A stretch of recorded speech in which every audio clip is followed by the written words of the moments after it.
তো আজকে গ্রামে যাওয়ার পথে দুইটা ঘটনা ঘটে গেল। একটা খুবই কষ্টদায়ক, সেটা হচ্ছে যে আপনার ট্রাক আপনার হচ্ছে যে খালে পড়ে গেছে, আল্লাহ বাঁচাইছে আলহামদুলিল্লাহ।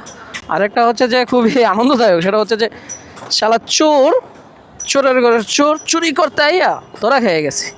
একটা অসহায় মহিলার ফোন চুরি করে নিয়ে গেল, মানে হাতে নাতে ধরা খেয়ে গেছে। ধরা খাওয়ার পরে হ্যাঁ তো নয় অস্বীকার যায়। এমন এই জায়গায় যত মানুষ আছে ওরা খুবই ক্ষিপ্ত। যেটা দেখলাম সেটা হচ্ছে যে হয়তো এখানে ঘটনা প্রায় সময় ঘটে এরকম, যার কারণে মানুষ অতিষ্ঠ হয়ে গেছে চোরের যন্ত্রণায়।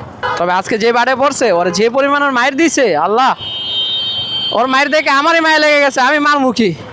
তারপরে দেখি ওর চোখে একটুও পানি আসে না। তারপরে সবথেকে অবাক লাগলো যেটা জানতে পারলাম যে ওরা নাকি 1 ঘন্টা যাবত মারতেছে। কারণ 1 ঘন্টা মারলে একটা মানুষের অবস্থা কি হইতে পারে আপনারা বুঝেন। তারপরে ওর কিছুই হইতেছে না, ওর 1 ঘন্টা ধরে গণদোলাই দিতেছে। পাবলিকের পিঠা তো বুঝিনি কি পরিমাণ পিটান পাবলিকে পিঠায়, তো তারপরেও ওর কিছুই হইতেছে না।